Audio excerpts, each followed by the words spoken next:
Golkar dapat 15% menurut quick count itu nyogok apa enggak? Untuk satu anggota DPR perlu 20-30 miliar, apa 19%? PDIP dapat kursi itu kalau diangkakan 110 kursi, 110 kali 30 miliar atau tidak? Bapak yang nyelidiki, Bapak sendiri mungkin. Tidak mau negeri ini dipimpin oleh pemimpin yang memenangkan pertarungan pemilu dengan cara curang. Haram hukumnya. Karena itu pertanggungjawaban dunia akhirat. Jadi haram hukumnya kita dipimpin oleh orang yang mendapatkan kekuasaan dengan cara curang. Dengan cara membayar, dengan cara mengakali sirekap, dengan cara mengakali manual dan lain sebagainya. Karena itu, kalau kita melawan hari ini adalah perlawanan konstitusional. Bukan perlawanan inkonstitusional. Kita tidak melawan orang. Kita melawan sebuah fenomena, kecurangan, ketidakadilan, ketidakbenaran, dan hal-hal yang merusak demokrasi kita. Karena kita tidak ingin negara ini menjadi negara otoriter kembali. Kita tidak ingin negara ini seperti negara Orde Baru. Karena itulah kita butuh perlawanan agar demokrasi kita tetap tegak.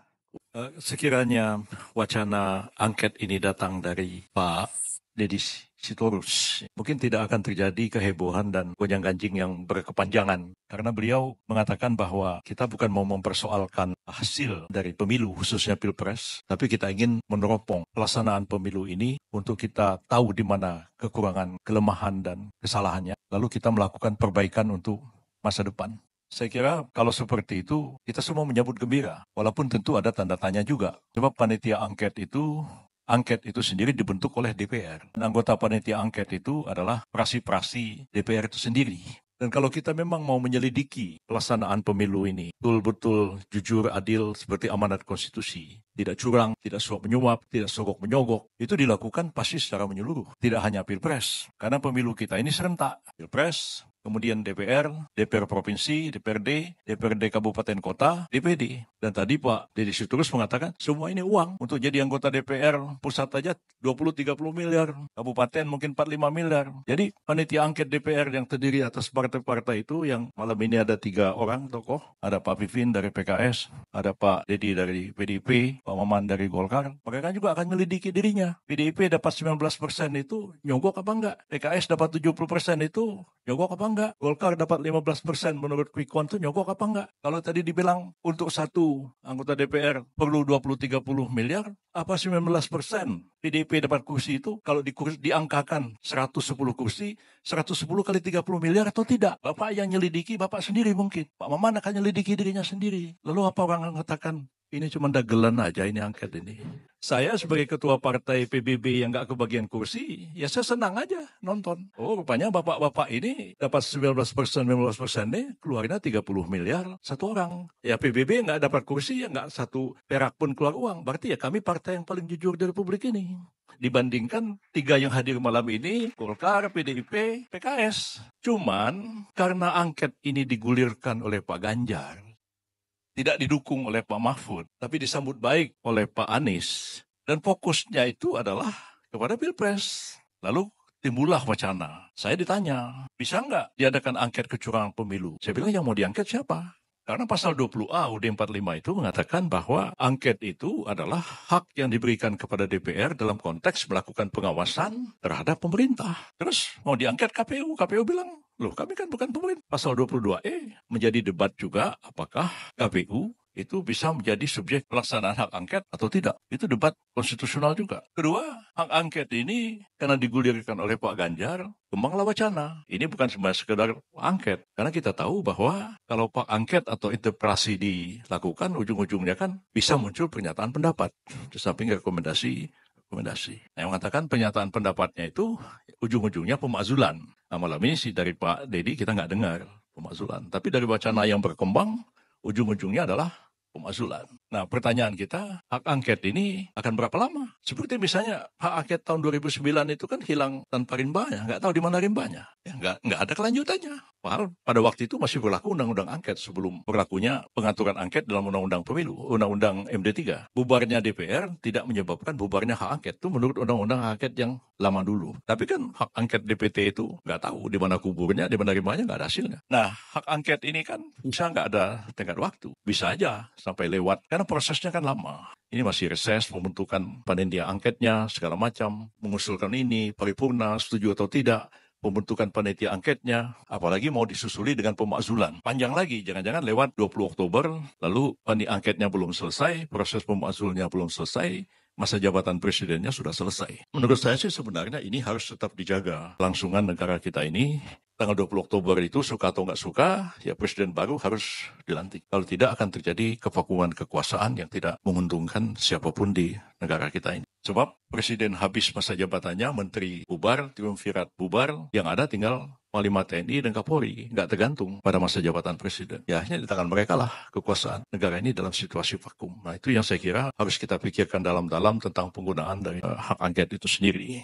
Kalau kita lihat juga sebenarnya pelaksanaan angket yang berdasarkan pada pasal 20A dari Undang-Undang 45 itu selain memang akan memakan waktu, tidak berujung, tapi gonjang-ganjing politiknya kita nggak tahu akan kemana. Pasti keributan-keributan yang akan terjadi, protes-protes akan terjadi. Dan karena itu saya sebenarnya tidak cenderung mengatakan harus melakukan hak angket kalau memang hak angket itu ditujukan untuk hasil menyelidiki kecurangan dan ujung-ujungnya kan adalah hasil pemilu itu sendiri. Saya memang pernah berpendapat, dan tadi dikutip oleh Pak Refli Harun, itu tahun 2014 sebagai ahli, saya dihadirkan di MK, pada waktu itu saya mengatakan, MK itu mestinya tidak lembaga kalkulator. MK itu bisa membatalkan hasil pemilu kalau pemilu itu kecurangan. Tapi pendapat saya itu ditolak oleh majelis hakim. Dalam putusan MK, pendapat saya itu ditolak. Dan kalau pendapat itu sudah ditolak oleh majelis hakim, pendapat itu nggak bisa dijadikan argumen lagi di pengadilan. Kalau menjadi pendapat akademik di kampus, ya boleh aja. Jadi secara hukum, dia nggak bisa dipakai lagi. Sekarang ini kan sudah Undang-Undang 7 tahun 2017 tentang pemilu. Yang aturan-aturannya itu sudah berubah dari tahun 2014. Jadi siapa yang berwenang melakukan pengawasan, sudah ada Panwas, sudah ada Bawaslu. Kalau terjadi pelanggaran hukum, sudah ada Gakumdu. Kalau perselisihan, ujung-ujungnya baru ke MK. Jadi bukan berarti pendapat saya itu berubah tanpa dasarnya. Ada karena undang-undangnya berubah, ya pendapat saya berubah juga. Konteksnya 2014 saya nggak bisa lagi argumen itu dipakai sebagai argumen di pengadilan karena sudah ditolak oleh Mahkamah Konstitusi. Nah jadi bagi saya sebenarnya kalaulah ada anggapan bahwa pemilu ini terjadi kecurangan yang didalilkan itu TMS begitu ya silakan saja TMS itu dibawa ke Mahkamah Konstitusi itu dibuktikan. Walaupun memang kita mengetahui bahwa sistem pembuktian kita itu juga tidak mudah di Mahkamah Konstitusi. Karena kan hanya 1 minggu sesudah diumumkan tanggal 20 Maret nanti sudah harus mengajukan permohonan ke MK oleh pihak yang menolak hasil akhir yang diumumkan KPU itu sebagai objek sengketanya. Dan kemudian ya MK juga ada batas waktunya untuk memutuskan perkara itu. Apakah sekarang ini panitia angket itu bisa diandalkan untuk menyelidiki di mana kesalahan, di mana kekurangan, di mana ketidakbaikannya, dan untuk direkomendasikan untuk masa yang akan datang? Saya sendiri nggak yakin panitia angket itu akan mampu melakukan itu. Karena semua punya kepentingan. Ya, partai-partai punya kepentingan di situ. Mau menyelidiki kekurangan kelemahannya dan juga mau melindungi kesalahan-kesalahan kepentingannya sendiri. Apa nggak lebih baik diserahkan aja? LIPI misalnya sudah pernah membuat satu kajian terhadap pelaksanaan pemilu. Kalau sekarang mereka diserahkan kepada BRIN atau dibentuk satu tim yang terdiri dari para akademisi untuk menyelidiki betul-betul sistem pemilu kita ini yang seperti apa yang idealnya. Kami kan sebenarnya dari tahun 98 sebelum pemilu 99 sudah menghendaki pemilu kita itu dengan sistem distrik sebenarnya. Cuman saya sama Pak Arya saja yang ngotot begitu, yang lain nggak ada yang setuju. Sekarang ini dengan sistem proporsional terbuka seperti sekarang kan sudah kita lihat hasilnya. Dan dari pemilu ke pemilu, ya cara kita menghitung hasil coblosan itu sangat lama, sangat panjang. Dan itu membuka peluang terjadinya kecurangan di mana-mana. Dan itu sudah kita ketahui semua kok hal seperti itu. Mengapa kita tidak misalnya belajar pada negara tetangga kita sendiri? Malaysia sejak awal menerapkan sistem distrik.